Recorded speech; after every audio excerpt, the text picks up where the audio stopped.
কবিতা পাঠের সময় এখন।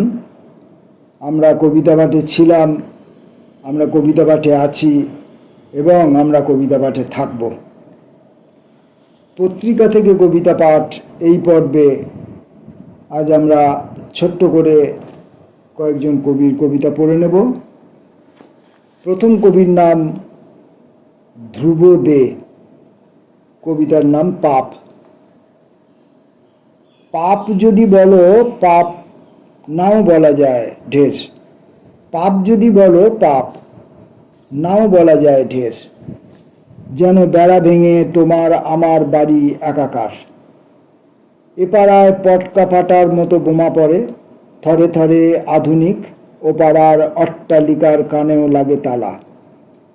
কপাট জানলা এঁটে আমাদের শোকগাথা। অনেক রাতে খবর এলো ছিন্ন ভিন্ন দুটো পথের কুকুর। পাড়া প্রতিবেশীর কি হাপিত্যেশ। হায় রে, যদি ওরা মানুষ হতো। পায়ের কাছে নিশ্চিন্ত টাইগার হঠাৎই মানুষের মতো কেঁপে ওঠে। দেবাশিস সেনগুপ্ত, কাটাকুটি। চলছে কাটাকুটির খেলা। আকাশ পাড়ে রং বেরঙের দুটো ঘুড়ি গোঁত্তা মেরে এ ওর ঘাড়ে পড়তে চেয়ে কাটাকুটি খেলতে চেয়ে নাচানাচি তাদের সর্বক্ষণ। একটা সময় জড়িয়ে গিয়ে কাটাকুটির মত্ত খেলায় হারিয়ে গিয়ে একটা ঘুড়ি চলল ভেসে, না জানা সে কোন ঠিকানায়। আর একটা সে তাকিয়ে আছে বোঝাবুঝির কাটাকুটির অবশেষে নতুন পথে যাবে বলে। বললেই কি যাওয়া হলো? যে ঘুড়িটা হারিয়ে গেল সুতোর ভেতর মাখামাখির ঘষাঘষির চিহ্নগুলো ফেলেই গেল মনের ভিতর কাটাকুটি, তাও কি গেল? করবী মুখোপাধ্যায়ের কবিতা তৃষা। সব আলো একা হাঁটে নিঃস্ব অন্ধকারে। অদৃশ্য প্রেক্ষাপটে প্রশ্নগুলো অপাংক্তেয় হয়ে পড়ে থাকে। নীহারিকা কুঞ্জ হতে উঠে আসে অশালীন শব্দের সাফল্য, গর্জনকারী দিনের বিনিময়ে। পথ জুড়ে হননের ছাপ, হিয়ালি ছড়ানো প্রমত্ত উল্লাসে মরুতৃষা জমে আলোর নিঃশ্বাসে। কবি জহর মিশ্রের কবিতা ঈশ্বরীয় ঐশ্বর্য। ঈশ্বরীয় ঐশ্বর্য হারিয়ে গেলে বুকে কেঁদে ওঠে বিসমিল্লা সানাই মানুষের গভীর অসুখে। চোখের তারায় মুখের ভাষায় ভেসে ওঠে বুকের বেদন, খচখচ কাঁটার জীবন। মানুষ বোঝে না বিদ্যুৎ চলে গেলে হাত পাকায় বাতাস নড়ে কতক্ষণ। মানুষ বোঝে না ঈশ্বরীয় ঐশ্বর্য হারিয়ে গেলে নেশাখোর জুয়ারির মতো বাড়ে অস্তাচলের লগন। মানুষের বুকেই আছে শস্য সবুজ ঈশ্বরীয় ঐশ্বর্য, বেঁচে থাকার সবুজ আয়না। এসো অনন্তকাল ওকে বুকে আঁকলে রাখি। রহস্যময়তা বনানী সিনহা। আর থাকতে পারছি না, যতই উচ্চস্বরে বলো থেকে যাও। ভালোবাসার ঘরে রঙিন কীট ফুলের পাপড়ি কেটে চলেছে। তোমার চোখ খোলা, তবুও তুমি নিশ্চুপ, যেন নির্মাণের জীবনদীপ নিভে গেল। কখনো ঈশ্বরের চোখে ঠুলি পড়া থাকে রহস্যময়তার চাহনি। তুমিও কবে থেকে এত নিশ্চুপ হলে? তোমার নীরবতা, অবহেলা মৃত্যুর কালো ছায়া খেলে শিরা উপশিরায়।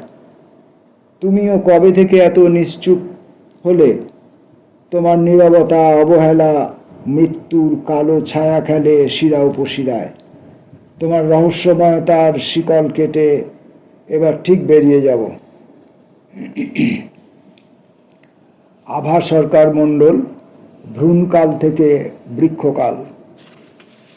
দুঃখ কষ্ট রিফু করে সুখের নির্যাস ভরে দেওয়া, কিংবা রাতের কান্না জলকে ভোরের শিশিরে রূপান্তরিত করার আশ্চর্য দক্ষতা শুধু মায়েদেরই থাকে। ভ্রূণকাল থেকে বৃক্ষকাল পর্যন্ত পথ, ছায়া মায়ায় ঢেকে রাখার অসীম ধৈর্য, মা ছাড়া আর কারি বা আছে? মাতৃত্বই মায়ের সর্বরকম যোগ্যতা বহনকারী আধার। তাঁর আঁচল জুড়ে চিত্র বিচিত্র শৈশব স্মৃতি, কোলে কাঁখে লালিত সন্তানের বেড়ে ওঠার আঘ্রাণ। তাঁর গর্ভ এবং শরীরের আনাচ কানাচ সন্তানের কোনো দিনও না শোধ করতে পারা ঋণের চিহ্ন বহন করে।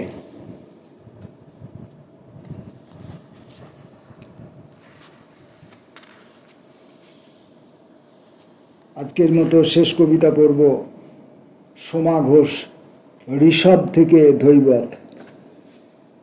ভোরের স্নিগ্ধতায় আলী আকবর ভেসে থাকে।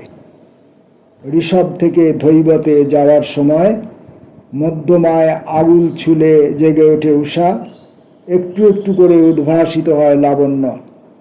সদ্য ভেজা চুলে টুপ টুপ করে ঝরে আলাপ, আকাশ জুড়ে বিস্তার, স্নিগ্ধ সেতার খেলা করে সুরে সুরে। সবুজের ঘরে অতিথি হয়ে আসে শেফালি, পায়ে ভেজা পায়ে দাঁড়ায় ভৈরবী দরজায়। সবুজের ঘরে অতিথি হয়ে আসে শেফালি, ভেজা পায়ে দাঁড়ায় ভৈরবী দরজায়।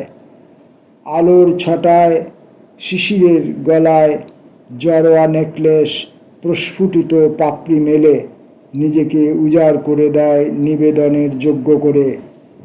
আঁচলের ফাঁকে ফুটে ওঠা কুমকুম।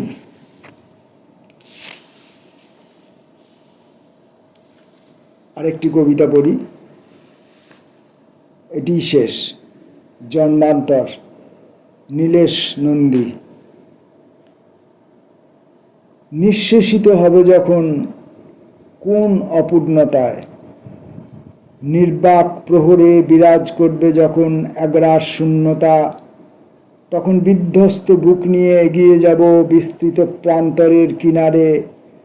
কলঙ্কিত রাতে কোন নোংরা পুরুষ ক্ষুধিত দারিদ্র নারীর সুযোগ নেওয়ার পর কোন এক রাত্রির নিস্তব্ধতায় জীর্ণ শরীর নিয়ে সেই নারী যখন প্রসব যন্ত্রণায় ছটফট করবে, তখন বুঝব সেই মা আমায় কোলে পেতে চাইছে। নিঃশব্দে পুড়ে যখন ছাই হয়ে যাবে আমার যাবতীয় দুরূহ অতীত।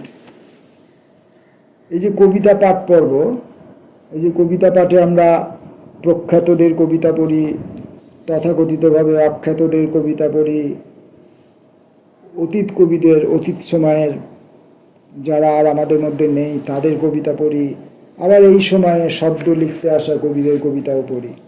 কারুর কোনো রকমভাবে পরিচয়ের কথা উল্লেখ না করেই আমরা এসব কবিতাগুলি পড়ি। এখন কবিতাগুলো যখন পড়ি তখনই বুঝতে পারা যায় যে কোন কবি কবিতার মধ্যে কতদিন ধরে বসবাস করছেন, বুঝতে পারি। আর আমার কবিতা পাঠে আমার ত্রুটির কথা তো বহুবার উল্লেখিত, ফলে এই সব কিছু অতিক্রম করেও আমরা কবিতার মধ্যে আছি এবং বিভিন্ন মানুষ কত রকমভাবে ভাবনা চিন্তা করছেন, কত রকমভাবে প্রকাশ করছেন, কত রকমভাবে বাক্য গঠন করছেন। তখন এই বাক্য গঠনগুলোর মধ্যে অনেক ক্ষেত্রে ত্রুটি থাকে, অনেক ক্ষেত্রে নতুনত্ব থাকে, অনেক ক্ষেত্রে সহজ সাবলীলতা থাকে। সবটা নিয়েই আমাদের এই পাঠচক্র। নমস্কার।